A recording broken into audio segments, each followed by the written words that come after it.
பகவான் துவாரகையில் வந்து பஞ்சபாண்டவர்களுக்கு உரிய பிரச்சனைகள் எல்லாம் சரி பண்ணிட்டு துவாரகையில் பகவான் வாசம் பண்ணிட்டு இருக்கார். அப்போ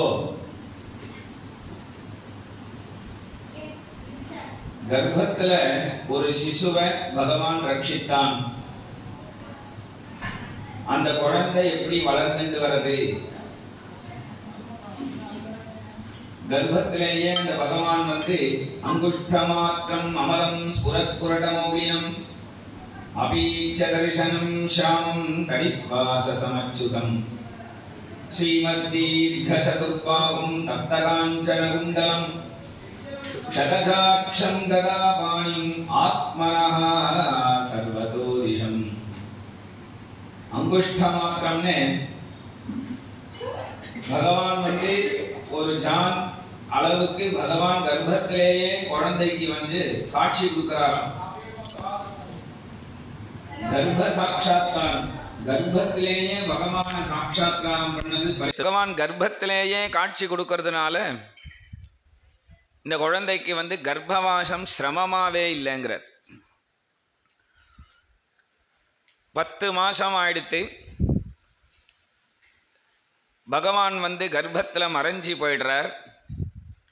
பகவான் மறைஞ்சி போனதும் உடனே இந்த குழந்தை லோகத்துக்கு வெளியில் வருது. அப்போ அந்த பகவான் அந்த குழந்தை பிறந்ததும் உடனே தர்மபுத்திரர் சந்தோஷப்பட்டார். குழந்தைக்கு என்ன பேர் வைக்கலாம்? அங்கே சபையில் பெரியோர்கள்லாம் இருந்தா அவர்களிடத்துலலாம் என்ன பேர் வைக்கலாம்னு கேட்குறா. இந்த குழந்தை வந்து எப்படி இருப்பான், அவனை பற்றி கொஞ்சம் சொல்லுங்களேன்னு பெரியவாள்கிட்ட கேட்குறா. முனிவர்கள்லாம் இருக்கா, சாதுக்கள்லாம் இருக்கா, சாஸ்திரம் படித்தவா இருக்கா. அவெல்லாம் சொன்னா, பார்த்த பிரஜாவிதா சாட்சாத் இக்ஷ்வாகுரிவமானவகாம் பிரம்மண்யகா சத்யசந்தஸ்ச ராமோ தாசரதிர்யதா ஏஷதாதா சரண்யஸ்ச யதா சௌஷீனரஷ்சிபிஹி. இந்த குழந்தை எப்படி இருப்பான்னா, பரம்பரையை சாதிக்கிற விஷயத்தில் ஸ்தாபிக்கிற விஷயத்தில் இக்ஷ்வாகு வம்சம் அப்படின்னு வருமே, அதுபோல் இவன் நன்னா அந்த பரம்பரையை வளர்த்துண்டு வருவான். பிரம்மண்யன் சத்யசந்தன் அப்படின்னாலே நமக்கெல்லாம் ராமருடைய ஞாபகம்தான் வரணும். அப்படி ஒரு வேதம் படித்தவர்களை மதிக்கிறது, உண்மையையே பேசுறது, அதில் ராமர் மாதிரி இருப்பான் இவன். அதுக்கப்புறம் சொல்கிறார், தான தர்மத்தில் பலி சக்கரவர்த்தி மாதிரி இருப்பான், சிவி சக்கரவர்த்தி மாதிரி இருப்பான். அப்புறம் சொல்கிறார், பிரஹ்லாத இவ சத்கிரகா. சத்து விஷயம், சத் விஷயத்தில் அட்டம் பிடிப்பான் பிரஹ்லாதன் மாதிரி. சத் விஷயம்னா எது அப்படின்னா, சத்து அப்படின்னு சொன்னாலே பகவான் தான் அர்த்தம். வேதத்தில் சொல்கிறது, சதே வேதமக்ர ஆசீத் ஏகமேவாத்விதீயம். சத்தாகவே இருந்தது பிரம்மம் அப்படின்னு. அந்த சத்துங்கிற விஷயத்தில் அதை எப்பொழுதும் பகவத் விஷயத்தை தெரிஞ்சிக்கிறதுல பிடிவாதம். அதனால பிரஹ்லாத இவ சத்கிரகா. அதுக்கப்புறம் சொல்கிறார், கோபத்தில் சிவபெருமான் மாதிரியும் சீக்கிரமே குளிரத்துலேயும் சிவபெருமான் மாதிரியும் இருப்பான். பொறுமையில் பூமி மாதிரியும் கம்பீரத்தில் சமுத்திரம் மாதிரியும், அப்புறம் வில் வித்தைகளில் அர்ஜுனன் மாதிரியும் கார்த்தவீரிய அர்ஜுனன் மாதிரியும் இருப்பான். கதையில் பீமனை போல சிறந்த கத யுத்தத்தில் சிறந்தவனாக இருப்பான். அப்புறம் கண்ணபிரான போல சகலகுண கல்யாண சம்பன்னனாக இருப்பான். ஒருத்தருக்கு ஒரு குவாலிட்டி சொல்லலாம், இவர் நன்னா படிப்பார், இவர் நன்னா பேசுவார், இவர் வந்து தைரியமாக இருப்பார், இவர் இந்த விஷயம் சாமர்த்தியமாக செய்வார். இப்படி ஒருத்தர்கிட்ட ஒன்று தான் பார்க்கலாம். ஒத்தர்கிட்டயே எல்லாமே பார்க்கணும்னா அந்த எல்லாமே பரீட்சித்தினிடத்தில் எப்படி வந்து சேர்ந்ததுன்னா 10 மாதம் பகவான் இப்படியும் எப்படியும் போய் போய் அனுகிரகம் பண்ணியிருக்கான். எந்த வழியிலையும் இந்த குழந்தைக்கு குறையே வரக்கூடாதுன்னு அனுகிரகம். அதனால் அப்படி ஒரு எல்லாத்துலேயும் சிறந்ததாக இருக்கான். அதனால் இவனுக்கு என்ன பேர் வைக்கிறான்னா பரீட்சித்துன்னு ஒரு பேர். ஏன்னா பரீக்ஷீணேஷு குருஷு, இந்த பஞ்சபாண்டவர்களுடைய வம்சம் குரு வம்சம்னு பெயர். அந்த வம்சம் இவன் இறந்து போயிருந்தா அதோட முடிஞ்சு போயிடும். அப்போ இவன் இறந்து போகாமல் உயிரோடு இருந்து அந்த வம்சத்தை தழைக்க வைத்தவன்கிறதுனாலே பரீட்சித். மேலும் எல்லாத்தையும் பரீட்சை பண்ணியே அவன் வந்து ஒரு தீர்மானத்துக்கு வருவான். பின்னாடி ஒரு முனிவர் கழுத்தில் பாம்பு போடும்போது இவர் தபசு பண்ணுறாரா சும்மா கண்ணை மூடின்னு இருக்காரான்னு ஒரு பரீட்சை பண்ணுறான். அதனாலேயே பரீட்சித்து. மேலும் என்னன்னா இப்போ குழந்தை பிறந்து வெளில வந்ததுக்கப்புறம் பார்த்து யார் யார் கையிலலாம் போகிறானோ, நான் உன்னையா கர்ப்பத்தில் பார்த்தேன் இல்லையே, உன்னையா கர்ப்பத்தில் பார்த்தேன் இல்லையே, உன்னை பார்க்கலையே அப்படின்னு பஞ்சபாண்டவர்கள் கையிலெல்லாம் தவழ்ந்து குந்தியினுடைய கையில் போய் திரௌபதியினுடைய கையில் போய் கடைசியில் கிருஷ்ணனுடைய கையில் வந்ததும் உன்னை தானே நான் கர்ப்பத்தில் பார்த்தேன் அப்படின்னு பரீட்சை பண்ணி கண்டுபிடிச்சதுனாலேயே பகவானை கண்டுபிடிச்சானாம் பரீட்சித்துன்னு பேர். அதுக்கப்புறமா சொல்கிறார் விஷ்ணு ராதா. ராத்தன் அப்படின்னா பிச்சைன்னு அர்த்தம். பகவான் விஷ்ணுவனால் போடப்பட்ட பிச்சை. யார் அது? பரீட்சித்தான. நம்ம எல்லாருமே விஷ்ணு ராதன் தான். ஏன்னா எத்தனையோ குழந்தை கர்ப்பத்திலேயே போயிடுறதே. அப்போ கர்ப்பத்திலேருந்து 10 மாதம் கழித்து அந்த தாயார் எப்படி அந்த குழந்தைய வெளியில் கொண்டு வரணும்னு ஒரு பயத்தில் இருப்பாளோ, அந்த குடும்பமே இந்த குழந்தை எப்படியாவது பிரசவமாகி சமுத்தா வரணும், எந்த பிரச்சனையும் இல்லாமல் வெளில வரணும் அப்படின்னு ஒரு குடும்பமே கவலைப்பட்டு இருக்கும் பொழுது அந்த குழந்தை எந்த வித பிரச்சனையும் இல்லாமல் வந்துடுத்து பிறந்துடுத்து அப்படின்னா கிருஷ்ணனுடைய கிருபை இருக்கணுமே. அதனாலே விஷ்ணு ராதா. அதனால் இந்த குழந்தை இவனை பற்றி சொல்லும் பொழுது பீஷ்மர் மாதிரி சர்வ தர்மங்களும் தெரிஞ்சவனாக இருப்பான். கர்மநாதேன சந்தனுகோன்னு தொட்ட இடங்கள்லாம் சந்தனு மகாராஜா மாதிரி இருப்பான். யயாதி இவ தார்மிகான்னு தர்மத்தில் சிறந்த யயாதி மகாராஜா மாதிரி இருப்பான். களியினுடைய கொட்டத்தை அடக்கி பிறகு அந்த களியினுடைய தோஷத்தினாலேயே ஒரு பிராமணருடைய சாபம் ஏற்பட்டு சிறு வயதிலேயே ஒரு மகாத்மாவை நாடி சத்கதியை அடைவான் அப்படின்னதும் தர்மபுத்திரர் சந்தோஷப்பட்டாராம். சிறு வயதிலேயே ஒருத்தன் போயிடுவான்னா யாராவது சந்தோஷப்படுவாள? சிறு வயதிலேயே போனால் யார் சந்தோஷப்படுவா? 90 வயசு 100 வயசு ஆனாலும் இன்னும் ஒரு 4-5 வருஷம் கூட இருந்திருக்கலாம் அப்படிங்கிறா. இப்போ சிறு வயதில் இருக்கிறவாளை போகிறத யாராவது விரும்புவாள? அப்போ இங்கே என்ன சொல்கிறார்?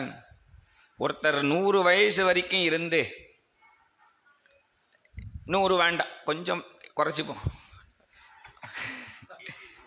ஒரு 80-85 வயசு வரைக்கும் இருந்து இவர் யார் தெரியுமா? யார்? 84 வயசாக. சரி, அதனால் என்ன? 1000 பௌர்ணமி பார்த்தார். ஒரு பௌர்ணமியாவது வெளில வந்து பார்த்துருப்பாரே தெரியாது. 1000 பௌர்ணமி பார்த்தார். அதனால் என்ன? விழுந்து சேவை பெரியவா. எதில் பெரியவா? 84 வயசு வரைக்கும் இருக்காருன்னு சொல்கிறியே. ஒரு பாகவதம் கேட்டிருக்கார் அவர்? ஒரு ராமாயணம் கேட்டிருக்காரா? ஒரு நாக்கில் பகவன் நாமம் வந்துதா? இல்லை கோவிலுக்காவது போய் பெருமாளை பிரதட்சணம் பண்ணியிருக்காரா இவர் வயசில்? ஏன்னா 84 வயசுனா வருஷத்துக்கு ஒரு சப்தாகம் கேட்டிருந்தாலே 84 சப்தாகம் இருக்கும். கேட்டிருக்காரா? ஏதாவது ஒன்று பண்ணி, அதுக்கெல்லாம் அவருக்கு டைமே இல்லை, எதுவுமே பண்ணலை. நாம சங்கீர்த்தனம் இல்லை, பாகவதம் இல்லை, ராமாயணம் இல்லை, கோவில் குளம் இல்லை.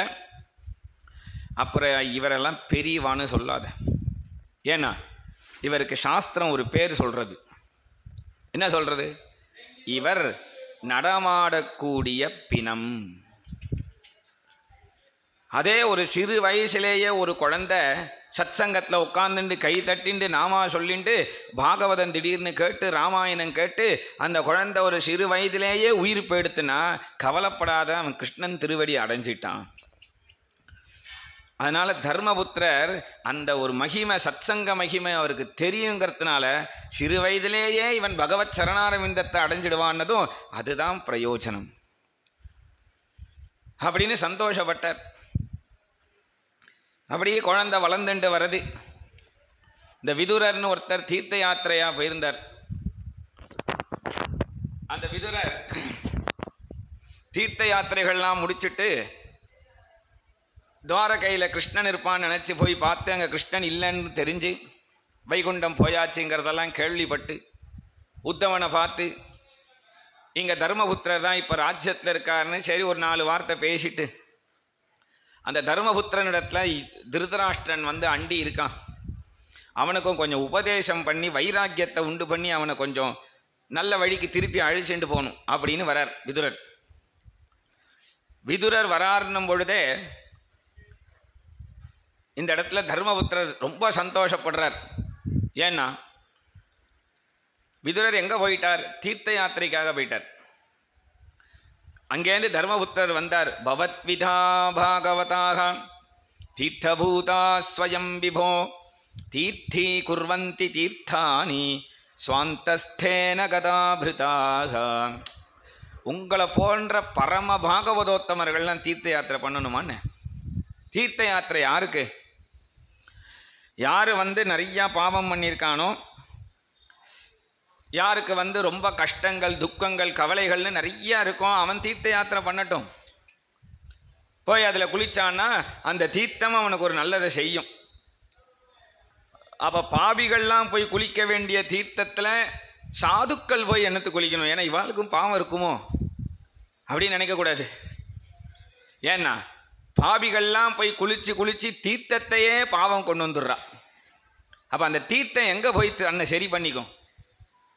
அப்போ தீர்த்தத்தையே சரி பண்ணுறதுக்கு ஒரு தீர்த்த ஸ்வரூபமாக ஒருத்தர் வரணும். யாருன்னா சாதுக்கள் தான். நஹ்யம் மயானி தீர்த்தானி ந தேவா மிருச்சிலாமயாக தே புனந்தி உருகாலேன தர்ஷனா தேவ சாதவா.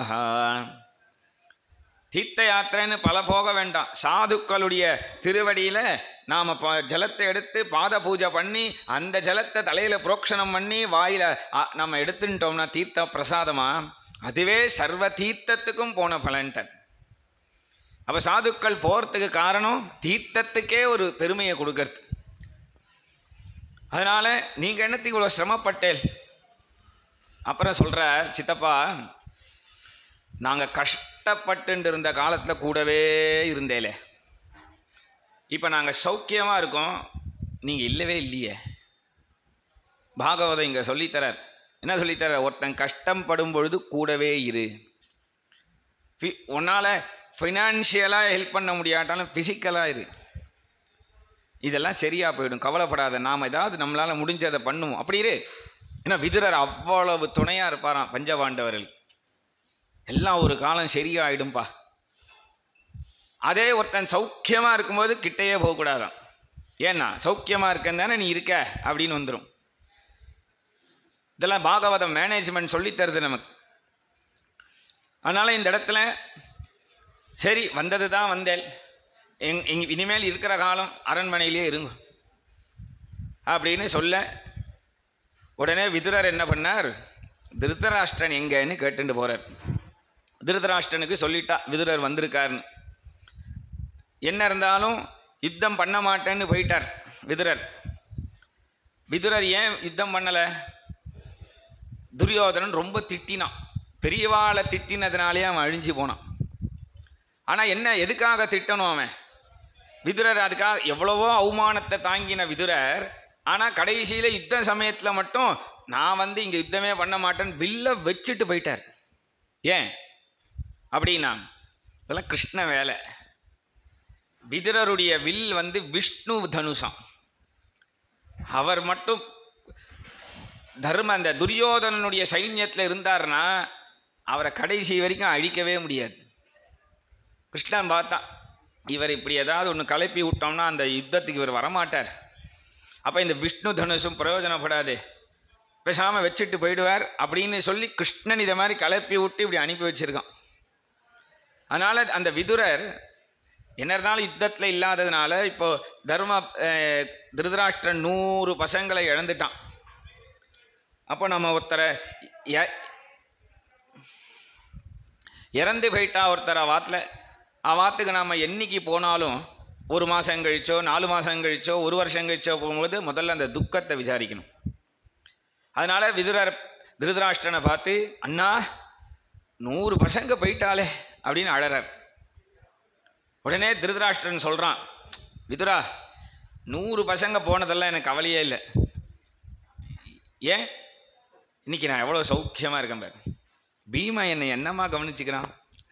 தர்மபுத்திரன் காத்தால ஒரு தடவை, ராத்திரி ஒரு தடவை, சாயங்காலம் ஒரு தடவை சேவிச்சுட்டே இருக்கான். பெரியப்பா நான் சேவிக்கிறேன், ஆசீர்வாதம். என்னை இப்படி ஒரு நாளாவது துரியோதனன் சேவிச்சிருக்கானா? பீமன் என்னை என்ன வேலைக்கு என்னை காத்தால எழுப்பி பேஸ்ட்டு போட்டு கொடுக்கறதுலேருந்து, மூஞ்சாலம்பத்துக்கு ஜலம் கொடுக்கறதுலேருந்து, துண்டு எடுத்து வைக்கிறதுலேருந்து, குளிப்பாட்டுறதுலேருந்து, வெந்நீர் போட்டு தந்து காத்தால காஃபி கொடுக்கறது என்ன, டிஃபன் போட்டு தர்றது என்ன, கொஞ்சம் மத்தியானம் சாப்பாட்டு இலையெல்லாம் போட்டு இங்கே ஹல்வா வச்சுருக்கேன், இங்கே சக்கரை பொங்கல் வச்சுருக்கேன், இங்கே காய் வச்சுருக்கேன், பெரியப்பா சாப்பிடுங்கன்னு சொல்கிறான். ஏன்னா பீமன் நன்னா சமைப்பான். அதனால் அவன் போட்ட அந்த சாப்பாடு என்ன ஒரு சந்தோஷத்தில் வைக்கிறது. சாயங்காலம் ஆனால் கொஞ்சம் மழை பெய்கிற மாதிரி இருக்குது, பெரியப்பா பஜ்ஜி போண்டா ஏதாவது போட்டு தரட்டுமா இப்படி கேட்குறான். இந்த மாதிரி ஒரு நாளாவது என்னை கவனிச்சிருக்கானா துரியோதனை?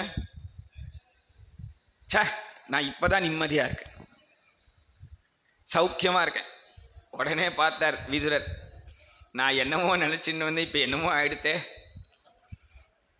இதுதான் நாம் நினைக்கிறது என்றைக்குமே நடக்காதுன்னு இங்கே சொல்கிறார்.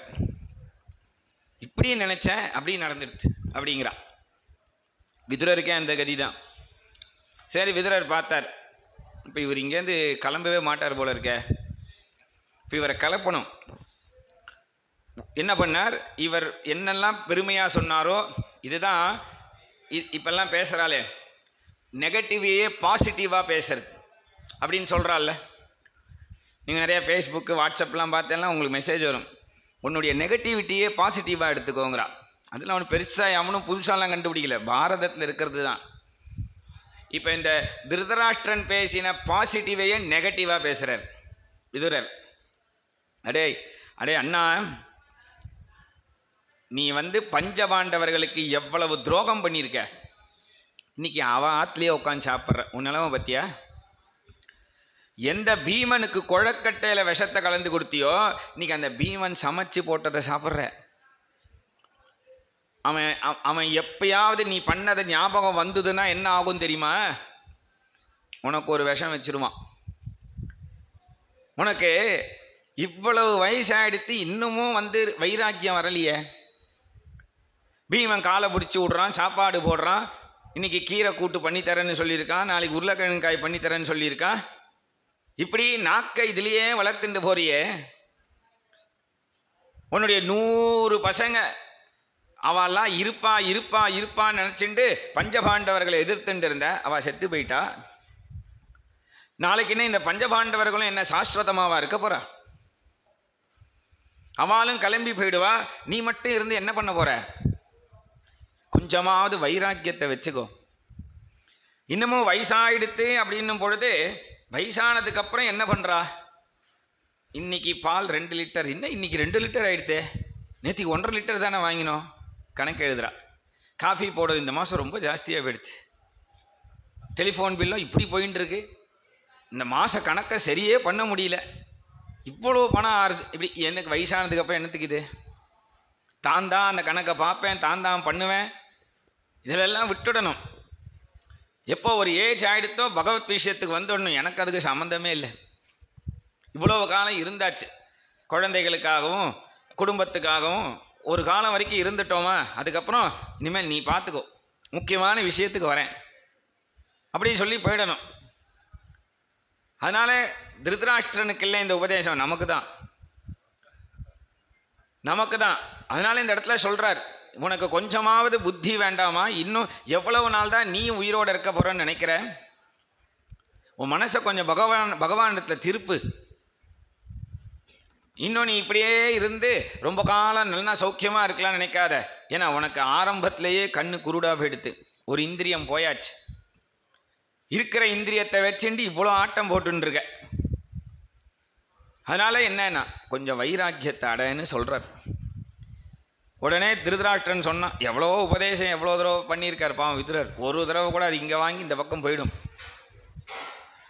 அதனால் உபதேசம்னா கேட்டியா அப்படின்னா கிருஷ்ணன் அர்ஜுனனை கேட்டான். யுத்தங்கள்லாம் முடிஞ்சு ஒரு சமயம் அர்ஜுனன் உட்காந்துட்டு இருக்கும் பொழுது, என்னடா அர்ஜுனா, நான் பகவத்கீதை உபதேசம் பண்ணனே கேட்டியான்னு. கேட்டனே. கேட்டியா? கேட்டேன். என்னடா கேட்டேன்னு? நீ சொன்ன ஸ்லோகங்கள்லாம் இந்த காதால் கேட்டேன். கிருஷ்ணன் சொன்னா, அசடே, கேட்டியான்னா இந்த அர்த்தம் இல்லை, ஃபாலோ பண்ணியான்னு அர்த்தம். ரெண்டு அர்த்தம் இருக்குது கேட்டியாங்கிறதுக்கு. கேட்டியாங்கிறதுக்கு கேட்கறதுன்னு ஒரு அர்த்தம் இருக்குது, கடைபிடிக்கிறதுன்னு ஒரு அர்த்தம் இருக்குது. கடைபிடிச்சியா? ஏன்னா கடைபிடிச்சா துக்கம் கிடையாது. அப்போ நாமெல்லாம் என்ன பண்ணுறோம்? பாகவதம் கேட்டியா? சாயங்காலம் கேட்க மாட்டோம், கவலைப்படாதீங்க. ஏன்னா பாகவதம் கேட்டனே, சூப்பராக சொன்னேன், சூப்பராக சொன்னேங்கிறதுக்கு கேட்டியா இல்லை, அதை நம்ம ஹிருதயத்தில் போய் என்ன சேஞ்சஸ் பண்ணுறதுங்கிறத வாட்ச் பண்ணணும், கவனிக்கணும். அதனால் இந்த இடத்துல திருதராஷ்டிரனுக்கு இப்போ புத்தி வருது. ஏன்னா எதுவுமே எப்போ வரணுமோ அப்போ தான் வரும். அதனால் இந்த இடத்துல திருதராஷ்டிரன் சொன்னால், எப்பா என்னை எங்கேயாவது அழிச்சுட்டு போயிடு. சரி சரி, நல்ல நாளாக பார்த்து நல்ல முகூர்த்தமாக பார்த்து நாம் கிளம்பி போகலாம் அப்படி சொல்லலை. ஏன்னா இவனுக்கு இந்த மாதிரி புத்தி வந்ததே பெரிய விஷயம். இதில் வேற ராவுகாலம் யமகண்டன் பார்த்துருந்தா இவன் அப்புறம் மாறி போயிடுவான். உடனே கிளம்பிடணும். வைராக்கியம்னா உடனே போயிடணும். நாளெலாம் பார்த்து அப்புறம் புத்தி மாறி போயிடும். புரந்தரதாசர் கிளம்பி போகிறார். வைராக்கியம் வந்துடுத்து அவருக்கு. வைராக்கியம் வந்துடுத்துன்னதும் தன் மனைவி அழிச்சுட்டு வா போகலாம் கிளம்பிடலான்னு. நவகோடி நாராயணன்னு பேர். 9 கோபுரமாக அவருடைய ஆத்து மாடியில் தங்கத்திலேயே. அப்படி இருக்கிறவர் சர்வத்தையும் விட்டு போகிறார். ஏன் விட்டுட்டு போகிறார்னா, வைராக்கியம் வந்துடுத்துனா எல்லாத்தையும் விட்டுடுவா. அப்புறம் எடுத்துக்கிறதுக்குன்னு ஒன்றுமே கிடையாது அவளுக்கு. எடுத்துக்கிறதுன்னு ஒன்று இருந்தால் வைராக்கியம் இல்லைன்னு அர்த்தம். அதனால் இங்கே இவர் கிளம்பிட்டார். விதுரரும் அழைச்சிட்டு போயிட்டார். எங்கே போனான்னா, கங்கையினுடைய உற்பத்தி ஸ்தானத்தில் சப்தகங்கா காட்டுன்னு ஒரு இடம். அந்த இடத்துல திருதராஷ்டிரனையும் காந்தாரியும், திருதராஷ்டிரன் தனக்கு எவ்வளவுக்கு எவ்வளவு லௌகீகத்தில் சிந்தனை இருந்ததோ அது அப்படியே திருப்பி பகவத் விஷயத்தில் மாற்றக்கூடிய சாமர்த்தியம் அவரிடத்துல இருந்தது. இவருடைய உபதேசத்தினால சத்கதி அடைஞ்சிட்டார். காந்தாரியும் உடன்கட்டை ஏறிட்டார். விதுரர் யாருன்னா யமதர்மராஜனுடைய அம்சம். அதனால யமதர்மனுடைய அம்சம். யமனே தான் விதுரராக அவதாரம் பண்ணார். அவரும் விதுரரையும் இதெல்லாம் பார்த்துட்டு இருந்தவர் யமலோகத்துக்கு போயிட்டார். எப்பொழுதும் போல வாசல்ல காத்தால அரண்மனையில் பெரியப்பாவை சேவிக்கணும், சித்தப்பாவை சேவிக்கணும். தர்மபுத்திரர் பார்க்குறார். 2 பேரையும் காணும். எல்லாருக்கிட்டையும் விசாரிக்கிறார். யாரும் பதில் சொல்லலை.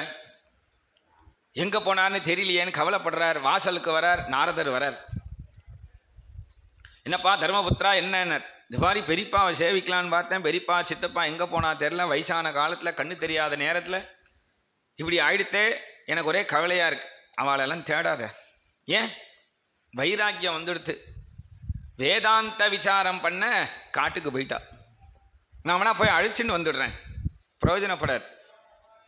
ஏன்னா விசாரம் பண்ண வைராக்கியம் வந்தவன் இந்த அட்ரஸில் தான் இருக்கேன் அப்படின்னு எங்கேயாவது சொல்லுவானே. ஆனால் இன்றைக்கி வேதாந்த விசாரம் கிளாஸ் எடுக்கிறவா இந்த அட்ரஸ்ன்னு போடுறா, இன்விடேஷன் போடுறா. அப்போ அதுலேயே தெரிஞ்சுக்கோங்க வேதாந்த விசாரம் இல்லை. அதனால் வேதாந்தம்னு சொல்லிட்டாலே அதுக்கப்புறம் எதுவுமே பேசக்கூடாது யார்ட்டையும். அதனால் இந்த இடத்துல போனாலும் கிடைக்க மாட்டா. என்ன இப்படி பண்ணிட்டா வயசான காலத்தில்? இவ்வளோ பெரிய அரண்மனை இருக்குது. எங்கள் பெரியப்பாவும் சித்தப்பாவும் ஒரு ரூம் கொடுத்துட்டா 2 பேரும் உட்காந்துட்டு வேதாந்த விசாரம் பண்ணால் அப்பப்போ நான் நன்னா பார்த்துப்பேனே, அதனால தான் போயிட்டா. ஏன்னா அவள் விசாரம் பண்ணிகிட்டே இருக்கும்பொழுது, பெரியப்பா தொண்டை ஒரு மாதிரி இருக்கே கரக்கரன்னு, வெந்நீர் தரட்டுமா அப்படின்னுவேன். அப்புறம் காஃபி தரட்டுமான்னுவேன். அப்புறம் கொஞ்சம் சாப்பிட்டு தான் விசாரம் பண்ணுங்க ஒன்றுவேன். அப்புறம் கொஞ்சம் விசிராந்தி எடுங்க, யாரையாவது விசிற சொல்லுவேன். அப்போ என்ன ஆகும்? வேதாந்த விசாரமாக இருக்காது, சரீர விசாரமாக போயிடும். அதனால் அவளை நீ தேடாத.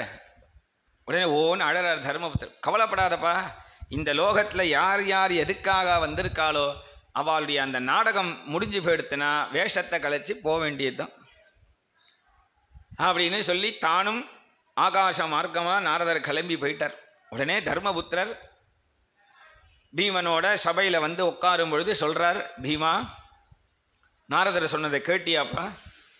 சூரியம் ஹத பிரபம் பஷ்ய கிரகமர்தம் மிதோ திவி சசங்குலைர் பூதகணைஹி ஜொலிதே இவ ரோதசி நத்யோ நதாச்சக்ஷுபிதாः சராம்சி ச மனாம்சி ச நஜ்வலத்யக்னிராஜ்யேன காலோயம் கிம் விதாஸ்யதி சூரியம் ஹத பிரபம் பஷ்யே. பாத்தியா சூரியனை பாத்தியா? மங்களாக இருக்கான், தேஜஸாக இருக்கிற சூரியன் மங்களாக இருக்கான்.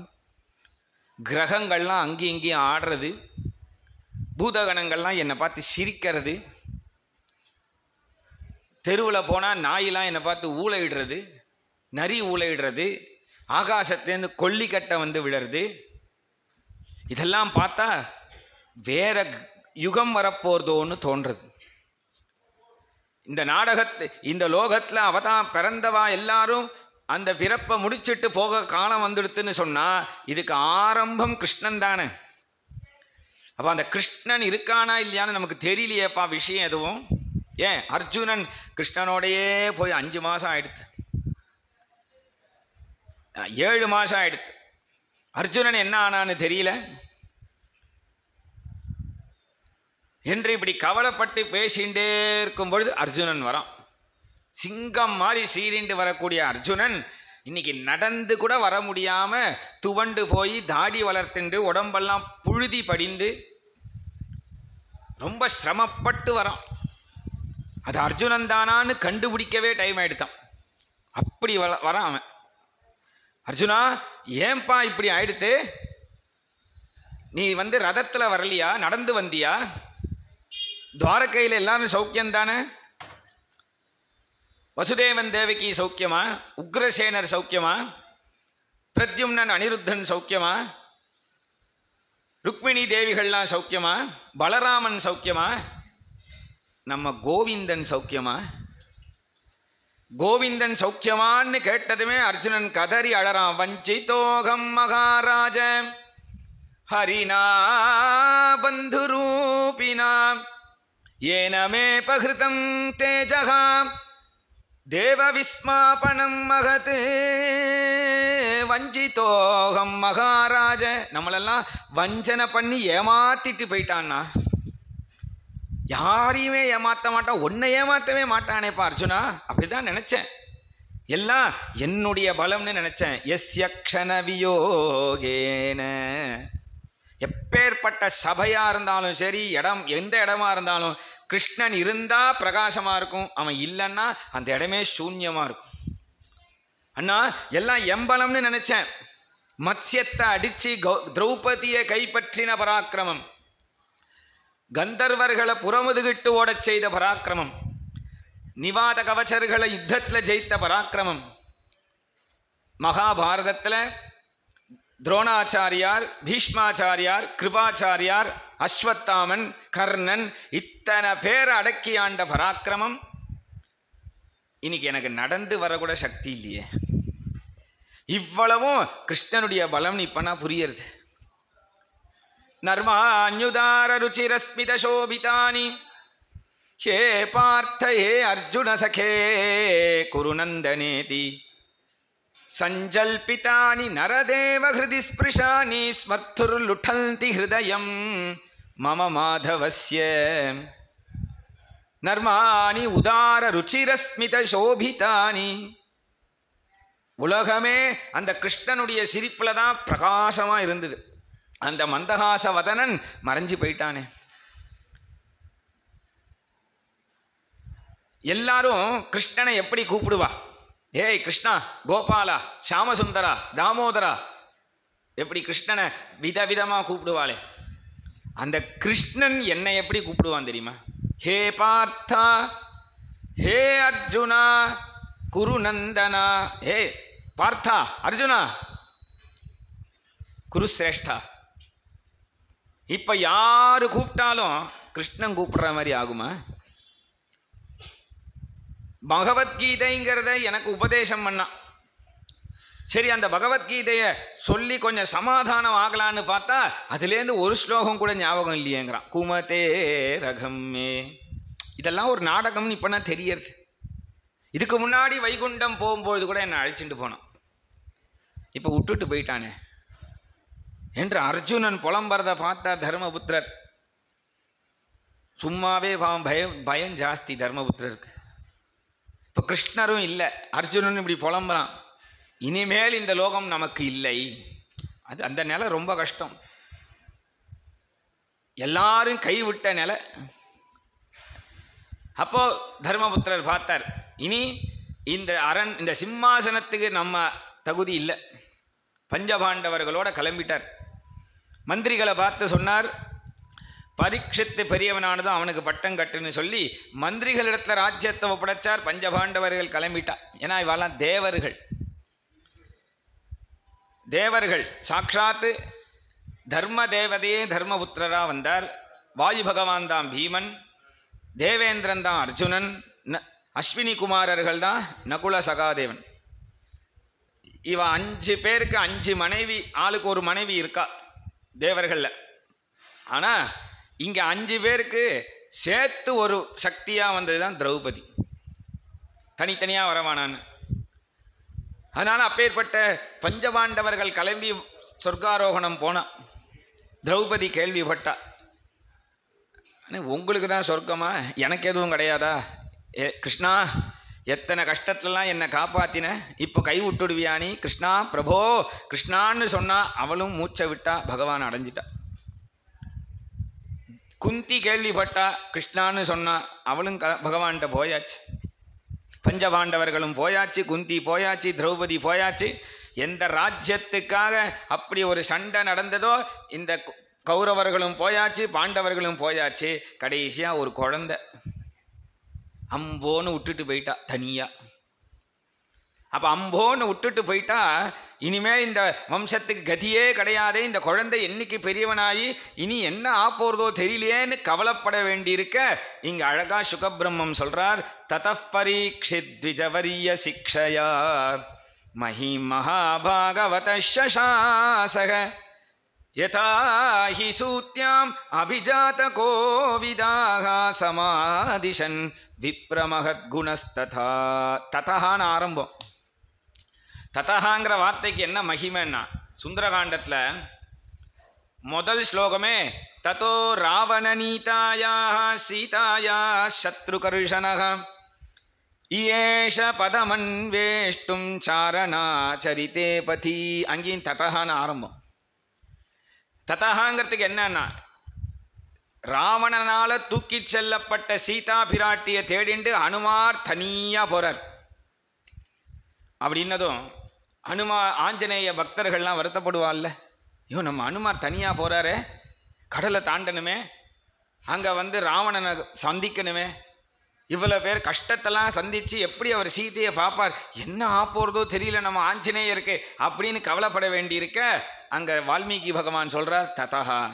அதாவது இங்கேருந்து ஹனுமார் கடலை தாண்டி லங்கினி கொட்டத்தை அடக்கி, அப்புறமா அசோகவனத்தில் சீதா பிராட்டியை பார்த்து, அப்புறம் அந்த பஞ்ச சைன்யங்களெல்லாம் வதம் பண்ணி, அக்ஷயகுமாரை வதம் பண்ணி, ராவணனுக்கு புத்திமதி சொல்லி அந்த வாலில் நெருப்புனால லங்கையே எரிச்சு பொசுக்கி, அப்புறம் அந்த சமுத்திரத்தில் தன்னுடைய வாலை நினைச்சார், ராவணன் கவலைப்பட்டான் அப்படின்னு சொல்ல வேண்டியிருக்க, இங்கே ஆஞ்சநேயர் கிளம்புறார், அங்கே ராவணன் இழைச்சி போயிட்டான்ட்டு. ததஹாங்கிறதுக்கு அவ்வளோ அர்த்தமா. அதனால் இந்த இடத்துல சொல்கிறார், பரீட்சித்துக்கும் அந்த மாதிரி கவலை வேண்டாம். ஏன்னா பஞ்சபாண்டவர்கள் கிருஷ்ணனுடைய மகிமை இவனுக்கு ஒன்றுமே ஆகாது. தகுந்த வயதில் இவனுக்கு உபநயன சம்ஸ்காரமாகி க்ஷத்திரியனாக இருக்கிறதுனால யானை ஏற்றம், குதிரை ஏற்றம், வில்வித்தைகள்லாம் கற்றுண்டு இராவதிங்கிற ஒரு பெண்ணை கல்யாணம் பண்ணிண்டு பட்டாபிஷேகம் பண்ணிண்டு சக்கரவர்த்தியாக உட்கார்ந்தான். சக்கரவர்த்தி ஆனதுமே பரீட்சித் ராஜன் ஜனங்கள்லாம் அதர்ம ருச்சி உடையவர்களாக இருக்காளே என்ன காரணம்னு கேட்டான். எல்லாரும் சொன்னா கலிதான் காரணம். கலியா? அப்படின்னா அந்த கலியை நான் அடக்கிட்டு வரேன் என்று சொல்லி திக்விஜயம் பண்ணான். பரீட்சித்து எங்கெங்கெல்லாம் போகிறானோ அங்கெல்லாம் பஞ்சபாண்டவர்களுடைய பெருமையும் கிருஷ்ணனுடைய பெருமையும் சொல்கிறதுனால பரீட்சித் அதை கேட்டுன்னு சந்தோஷப்பட்டுட்டே வரான். தன்னுடைய அரசாட்சி பண்ணக்கூடிய ஆரியாவர்த்தம்ங்கிற தேசத்துக்கு வரும்பொழுது அந்த பரீட்சித்துக்கு ஒரு காட்சி தெரியுது. ஒரு பசுமாடு, 4 காலுடைய பசுமாடு 3 கால் வெட்டப்பட்டு ஒரு காலில் இருக்கு. அந்த ஒரு காலில் நிற்க முடியாததுனால பக்கத்தில் ஒரு காளை மாடு அந்த மாடு மேலே சாஞ்சுண்டு நிற்கிறது.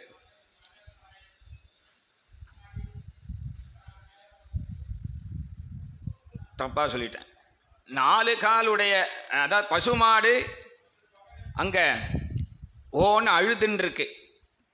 4 காலுடைய காளை மாடு அதுக்கு 3 கால் வெட்டப்பட்டு அது அழாமல் இருக்கு, ஒரு காலில் நிற்கிறது. அந்த ஒரு காலையும் வெட்டுறதுக்கு ராஜவேஷம் போட்டுண்டு ஒருத்தன் வரான். உண்மையான ராஜா பரீட்சித்து. பரீட்சித்தை பார்த்தான். ஹை நிறுத்து. பரீட்சித்தை பார்த்ததும் அந்த ராஜவேஷம் போட்டுண்டவன் கத்தியை கீழே போட்டு பயப்படுறான். எதையுமே விசாரித்து தண்டிக்கணும். ராஜா பார்த்தான். பரீட்சித் காளமாடை பார்த்து கேட்டான், உன் 4 கால் வெட்டப்பட்டிருக்கே, நீ என்னத்துக்கு வந்து உன்னை 3 கால் வெட்டியிருக்காளே, யார் உன் காலை வெட்டினது? உடனே அந்த காளமாடு சொல்லணும், இதுதான் வந்தா அப்படி சொல்லணும். ஆனால் அது சொல்லலை. பசுமாடு அழறது. அந்த பசுமாடு அழறதை பார்த்து காளமாடே கேட்டது, உனக்கு தான் 4 கால் இருக்கேன், நீ எல்லாம் நன்னா மேய்ஞ்சி புல் சாப்பிடலாம், நான் ஒரு காலில் எதுவும் பண்ண முடியாது, நானே அழாமல் இருக்கேன், நீ என்னத்துக்கு அழறேன்னு காளமாடு கேட்டது. அப்போ பசுமாடு சொன்னது, 4 கால் இருந்தாலும் இல்லாட்டாலும் எனக்கு புல் வேணும் அது வேணும்னு அவசியம் இல்லை, எனக்கு தேவை கோபாலன். அந்த கோபாலன் எங்களெல்லாம் விட்டுட்டு போயிட்டான், அதுக்கு தான் கஷ்டம் எங்களுக்கு அப்படின்னு அது சொல்லியிருக்கு. பரீட்சித் அதை கேட்டான். பரீட்சித்துக்கு அந்த பாஷை தெரியுமா, அது பேசிக்கிற பாஷை. அதனால் இந்த இடத்துல பரீட்சித்து கேட்டான், 3 காலை யார் வெட்டினதுன்னதும் அந்த காளமாடு சொல்லலை. அப்போ அது பதில் சொல்கிறது, அவரவர்களுக்கு ஏற்படக்கூடிய துக்கத்துக்கு அவரவர்களே தான் காரணமே தவிர பிறர் காரணம் கிடையாது. நான் கஷ்டப்படுறேனே இன்னைக்கு அவன் தான் காரணங்கிறான். இப்படி கை காமிக்கும்போது ஒரு விரல் அவனை காமிக்கிறது, மற்ற 3 விரல் இவனையே காமிக்கிறது, சொல்கிறவனையே. அப்போ அவன்தான் காரணம். இப்படி யாராவது காமிப்பல 5 விரலையும் இப்படி வச்சு அவன்தான் காரணம், நான் கையை கொடு சேர்க்க நான் பண்ண போகிறேன். அப்போ அவன்தான் காரணம்னு சொல்ல முடியும், அவங்கிறான். அப்போது நீயா இந்த இடத்துல சொல்கிறார், நீயே ஏதாவது வாயில் போட்டு சாப்பிடும் பொழுது சுவாரஸ்யமாக நாக்கை கடிச்சிக்கிற. அப்போ நாக்கை கடிச்சுன்றதுக்கு நீ அந்த வாயில் போட்டுன்னு சாப்பிட்ட பதார்த்தத்தை சொல்லுவியா, இல்லை அந்த பதார்த்தத்தை பண்ணவன் என் நாக்கை கடிச்சிக்கணும்னு ஏதோ மந்திரம் பண்ணிட்டான் அப்படி சொல்லுவியா? இப்போ உனக்கே ஏற்படக்கூடிய துக்கத்துக்கு நீ இன்னொருத்தர் எப்படி காரணம் சொல்ல முடியாதோ, அதுபோல் உனக்கு வரக்கூடிய துக்கத்துக்கு பிறர் காரணம் இல்லை. அப்படி உனக்கு ஏதாவது பரீட்சித்து காரணம் தோணித்துனா நீயே ஏதாவது யோசித்து தெரிஞ்சுக்கோ. அவனுக்கு திக்குன்னு பட்டு, என்னடா இது ஏதோ சாதாரண மாடுன்னு நினச்சேன், தர்மங்கள்லாம் பேசுறதே கண்டுபிடிச்சிட்டான். தர்மோசி விஷரூபத்ருக்கு, இது தர்ம தேவதை. தர்ம தேவதை காளமாடு ஸ்வரூபத்தில் இருக்கும். அந்த தர்மம் எதனுடைய ஆதாரத்தில் இருக்கும்னா பூமியினுடைய ஆதாரத்தில். அந்த பூமி தான் பசுமாடு. அப்போ இந்த பூமியையும் தர்மத்தையும் கஷ்டப்படுத்துகிறவன் இந்த ராஜவேஷம் போட்டுன்னு இருக்கக்கூடிய கலிபுருஷன் அப்படின்னு கண்டுபிடிச்சான். இப்போவே இந்த கலியை வெற்றம் பாருன்னு கத்தி எடுத்தான் பரீட்சித். உடனே கலிபுருஷனுக்கு தப்பிக்க வழி இல்லாதனால பரீட்சித் ராஜா அவனுடைய காலை பிடிச்சி சரணாகதி பண்ணான். உடனே என்ன சொல்லணும், பரீட்சித்து நீ பண்ணுறதெல்லாம் பண்ணிட்டு காலில் விழுந்தா ஆயிடுத்தான், உன்னை வெற்றம் பாருன்னு வெட்டல, அபயம் கொடுத்தான். ஏன்னா தோஷோ எத்யபி தஸ்ய ஸ்யாத் சதாம் ஏதத் அகரிஹிதம்னு ஒருத்தன் என்ன தப்பு பண்ணியிருந்தாலும் ஒரு தடவை அவன் என்னிடத்துல வந்து சரணாகதின்னு பண்ணிட்டான்னா அவனுக்கு அபயம் கொடுக்கறது என்ன போன்ற மகாத்மாக்களுக்கு சுபாவம்னு ராமர் சொல்லியிருக்கிறதுனால அந்த மகாத்மாக்களில் பரீட்சித்து வரான். ராமருடைய குணம் இருக்குன்னு தானே அவன்கிட்ட சொன்னோம். அப்போ அவன் எப்படி அசடுத்தனம் பண்ணுவான்? அபயம் கொடுத்தான். ரெண்டாவது, கிருதயுகம், திரேதாயுகம், துவாபரயுகம், கலியுகம்னு 4 யுகம் இருக்கு. இப்போ இவன் கலியுகத்தை வெட்டிட்டான், அப்புறம் 3 யுகம்தான். பேசாமல் வெட்டியிருக்கலாம் அன்றைக்கே அவன். ஏன்னா நம்மெல்லாம் வந்திருக்கவே வேண்டாம். இப்போ நம்ம பாகவதம் படிக்கிறதுனால நம்ம வந்தது பிரயோஜனம்தான். இதே நம்ம பாகவதம் கிடைக்காம எல்லாரும் மாதிரி எங்கேயோ சுற்றி இருந்தோன்னா, நித்தியம் ஒரு கிளப்புக்கு போயிட்டு ஒரு சூதாட்டத்துக்கு போயிட்டு ஏதோ ஃப்ரெண்ட்ஸுக்கிட்ட பேசுகிறோன்னு செவுத்தில் உட்காந்துண்டு அங்கங்கே எச்சே துப்பிண்டு, முதல்ல ராஜா முதல்ல ஒரு ரூல் போடணும்னா நம்ம தேசத்துக்கு முதல்ல எந்த ரூல் போடனா, எச்சை துப்பக்கூடாது, கண்ட இடத்துல துப்பக்கூடாது. ஏன்னா அதனாலேயே எல்லாருக்கும் வியாதி வருது.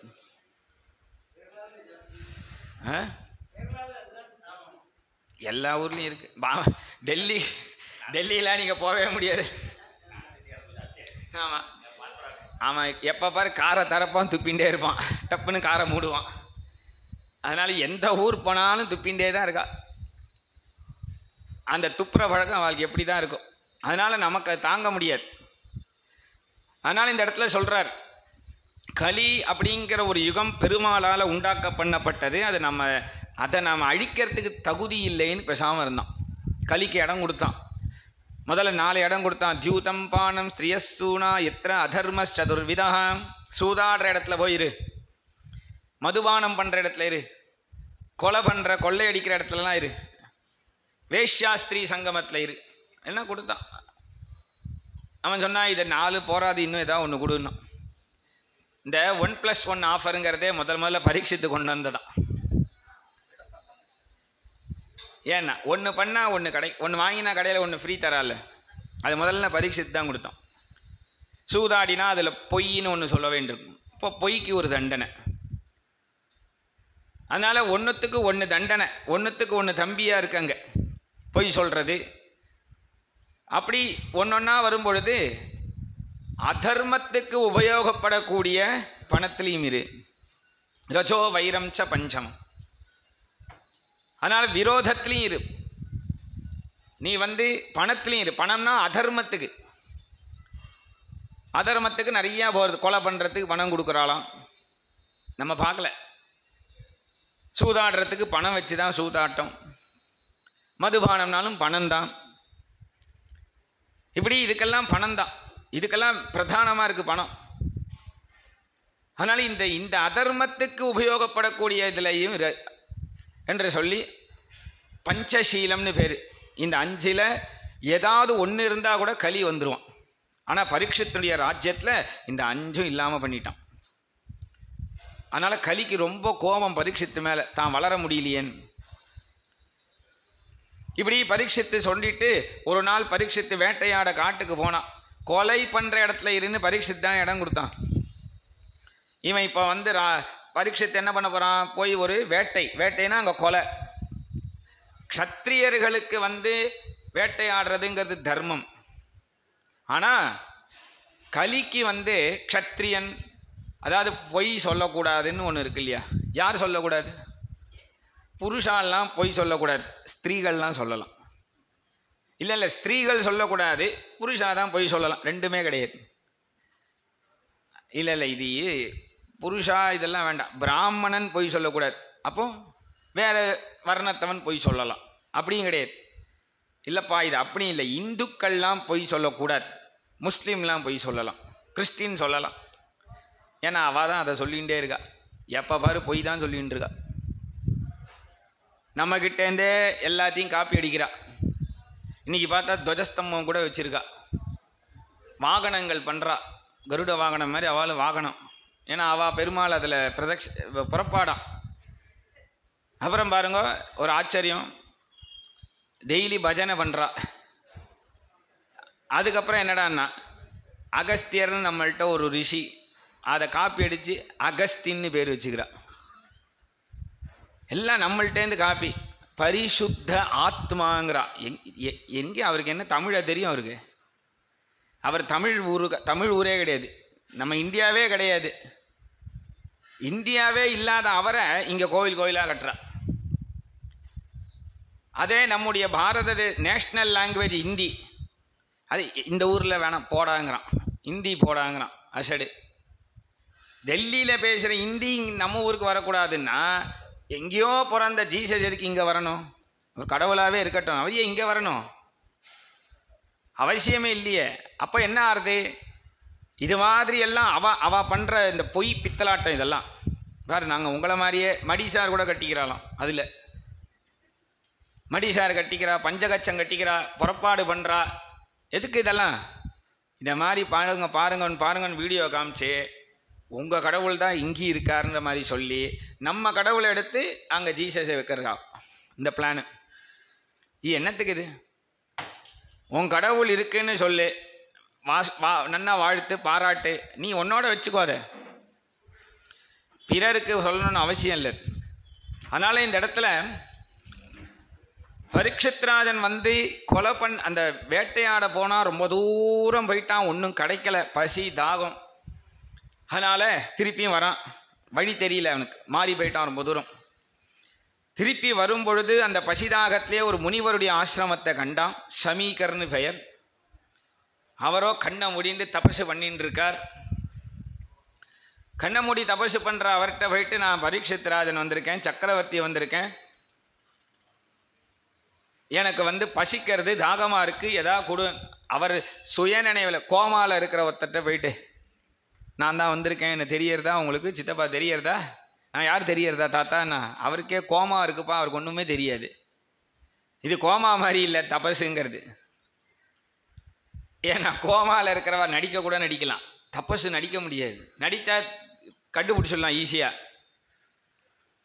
அதனால் இந்த இடத்துல இவர் தபசு பண்ணுறார். பரீட்சித்து பார்த்தான், நான் எவ்வளோ பெரிய ராஜா, எனக்கு மரியாதையே இல்லையே. இப்போ இவர் சும்மா நெச்சம் தபசு பண்ணுறாரா பொய் தபசு பண்ணுறாரான்னு இப்போ ஒரு பரீட்சை பண்ணிடுவோன்னு பார்த்தா ஒரு செத்த பாம்பு இருந்தது, அம்பு நுனியால் எடுத்து அவர் கழுத்தில் போட்டான். அப்போ ஓடிடுவார்ல பொய் தபஸாக இருந்தா, என்னமோ ஊறறதேன்ட்டு. அப்பயும் அவர் தியானம் பண்ணிகிட்டே இருந்தார். சரி உண்மையாக தான் தபஸ் பண்ணுறார் அப்படின்னு கிளம்பிட்டான். நேராக தன் அரண்மனைக்கு வந்துட்டான். இந்த ஷமீகருக்கு ஒரு பையன், ஸ்ருங்கின்னு பேர், 7 வயசு. அந்த குழந்தை பக்கத்தில் எங்கேயோ விளையாடின்னு இருக்கான். அவனோட கூட விளையாடுற பசங்க இங்கே ஷமீகர் கழுத்தில் பாம்பு இருக்கிறத பார்த்துட்டு அந்த பையன்கிட்ட போயிட்டு, என்னடா அவங்க அப்பா புது விதமாக தபசு பண்ணுறார், ஏன் பாம்பெல்லாம் கழுத்தில் வச்சுன்னு தபஸ் பண்ணுறாரா? அப்படியா? ஏய், அந்த பாம்பு நேத்திக்கு உங்கள் ஆசிரமத்தில் செத்து இருந்ததுடா, அந்த பாம்பு தான் நினைக்கிறேன் நான் ஒருத்தன். செத்த பாம்பு எப்படா கழுத்தில் இருக்கும்னா ஒருத்தன், இல்லைடா அதுவே ஏறி உட்காந்துருக்கும். இல்லை எவனோ ஒருத்தன் போட்டிருப்பான்னா. உடனே இவன் பார்த்தான், எங்கள் அப்பா கழுத்தில் யார் போட்டான்னு அழுதுண்டெல்லாம் வரல, அசடு அழறதெல்லாம் அசடுத்தனம். உடனே கண்ணை மூடினான். அப்படியே ஒரு அரை மணி நேரம் முன்னாடி என்ன நடந்ததுன்னு அவன் திருஷ்டி, ஞான திருஷ்டியான். நம்மளும் கண்ணை மூடுறோம், ஏதாவது தெரியறதா? கண்ணை திறந்தாலே திருஷ்டி இல்லை நமக்கெல்லாம். கண்ணை திறந்தாலே, கண்ணாடி வேற போட்டிருக்கேன், கண்ணை திறந்தாலே தெரிய மாட்டேங்குது, கண்ணை மூடின்னு வேறு என்ன தெரிய போகிறது? அவன் கண்ணை மூடினான்னு தெரியறது அவனுக்கு. நான் பார்த்தா, ஓஹோ பரீட்சித்தே, க்ஷத்ரியன்கிற திமிரில் இப்படி பண்ணிட்டியா?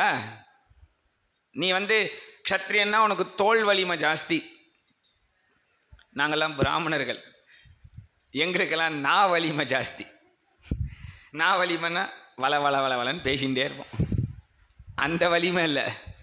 பின்ன எங்கள் நாக்கில் வேதம் இருக்குது, ஒம்பலம் பெருசா எம்பலம் பெருசா பார்க்கலாமா? நீ போய் செத்த பாம்பை தானே போட்ட, இப்போ என் பலத்தை பாரு. உடனே அங்கே கௌஷிக்கின்னு ஒரு நதி, பட்டுன்னு ஒரு ஆச்சமணியம் பண்ணான். எல்லாத்துக்கும் ஆச்சமணியம் உண்டு, சாஸ்திரம் ரொம்ப ஜாக்கிரதையாக இருக்கணும். எதுனாலும் ஆச்சமணியம், குளித்தா ஆச்சமணியம்.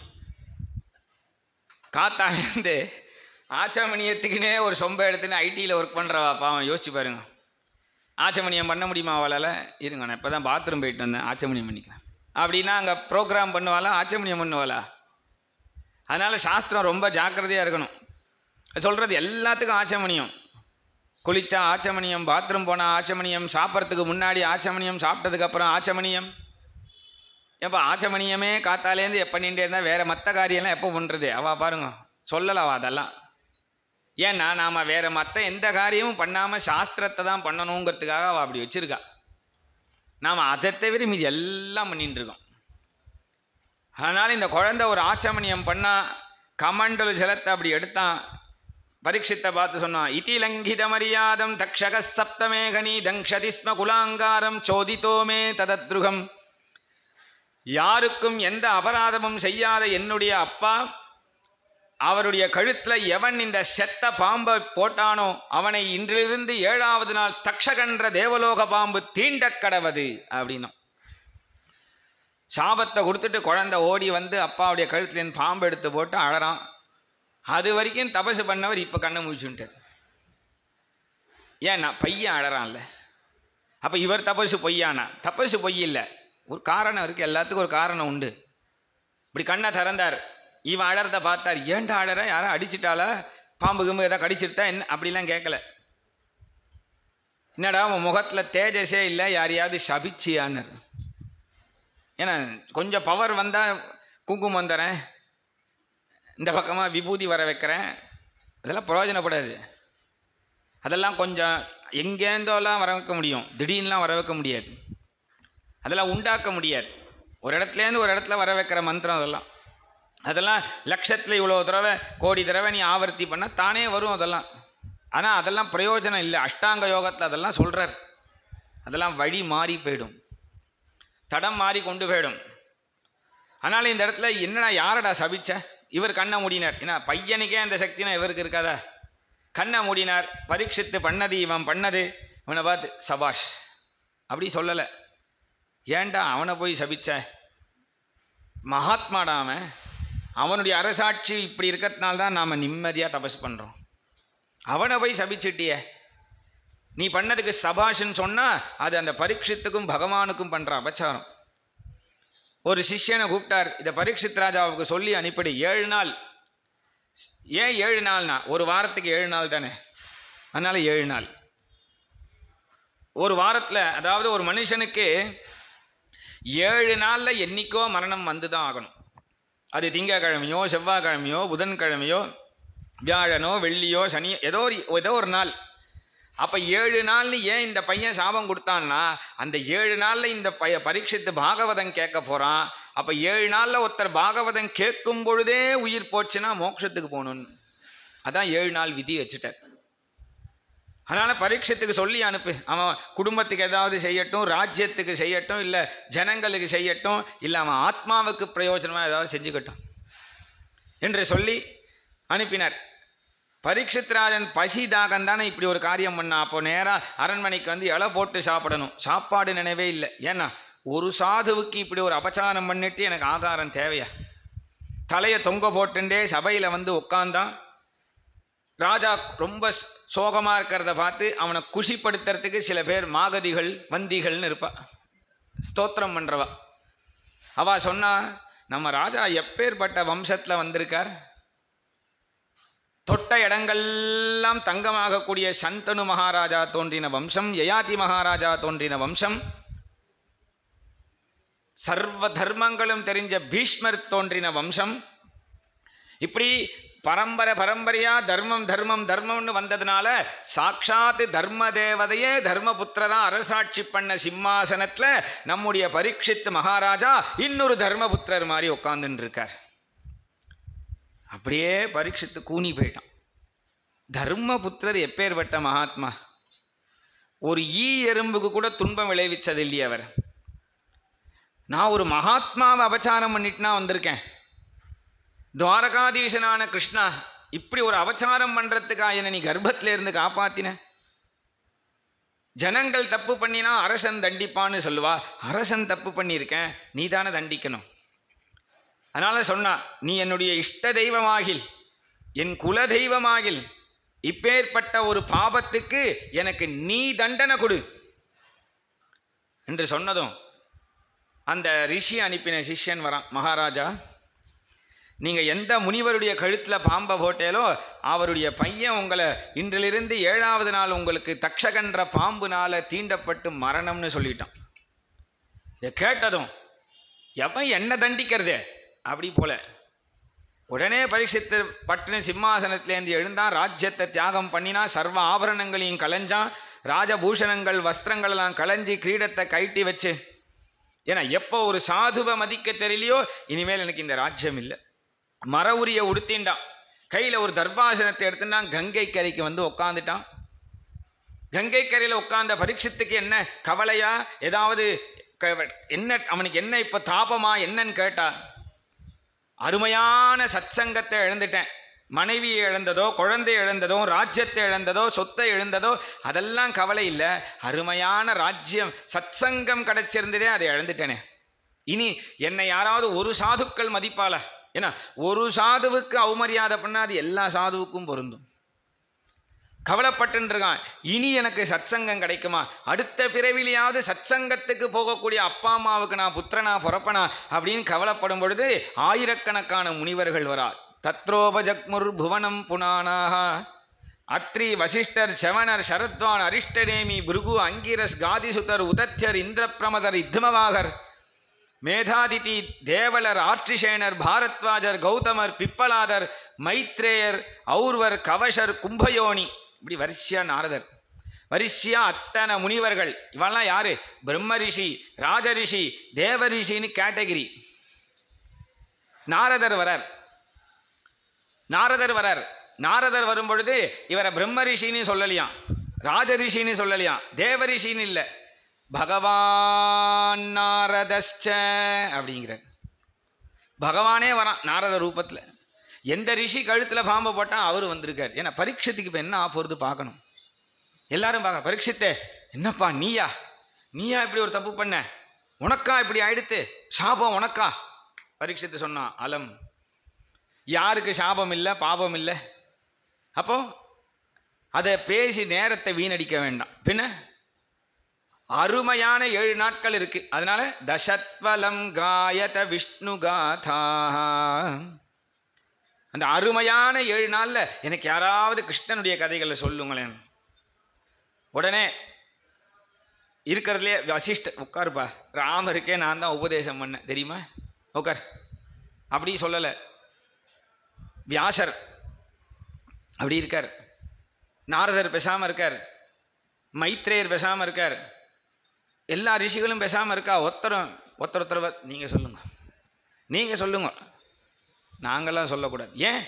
இவருக்கு கதை சொல்கிறதுக்குனே ஒருத்தர் அவதாரம் பண்ணியிருக்காருப்பா, அவர் வரணும்.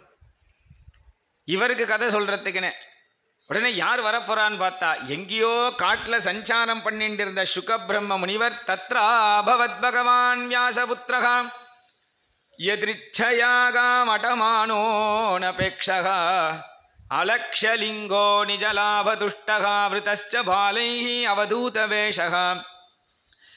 இந்த இடத்துல பாகவதம் மட்டும் எங்கெல்லாம் சாதுக்களுடைய வருகை இருக்கோ அங்கே மட்டும் எதிர்ச்சையான்னு வருது. எதிர்ச்சையாலாம் இல்லை, அவளுக்கு தான் தெரியும். அப்போ அப்பேற்பட்ட சாதுவான சாட்சாது சுகபிரம்ம முனிவர் 16 வயசு நீலமேக சாமலனா இருக்கார், பாலகோபாலனா இருக்கார். அப்பேற்பட்டவர் காட்டுல மறைந்தார், பரீட்சித்துக்கு முன்னாடி தோன்றினார். உடனே இத்தனை நேரம் சொன்னோமே, பிரம்ம ரிஷி, ராஜரிஷி, தேவரிஷி எல்லாரும் பட்டுன்னு எழுந்து சுகபிரம்ம முனிவரை சேவிக்க பரீட்சித்து பார்த்தான். ஏன்னா ஒருத்தர் வந்தா எல்லாரும் மதிக்கிறானா, அப்போ அவளை நான் மதிக்க வேணாமோ? அசடு மாதிரி நான் தான் பெரியவன் நினைக்கக்கூடாது. உடனே பரீட்சித்ராஜன் தஸ்மை சபரியாம் சிரசா ஜகான், விழுந்து சேவிச்சான், அவர் காலை பிடிச்சிட்டான்.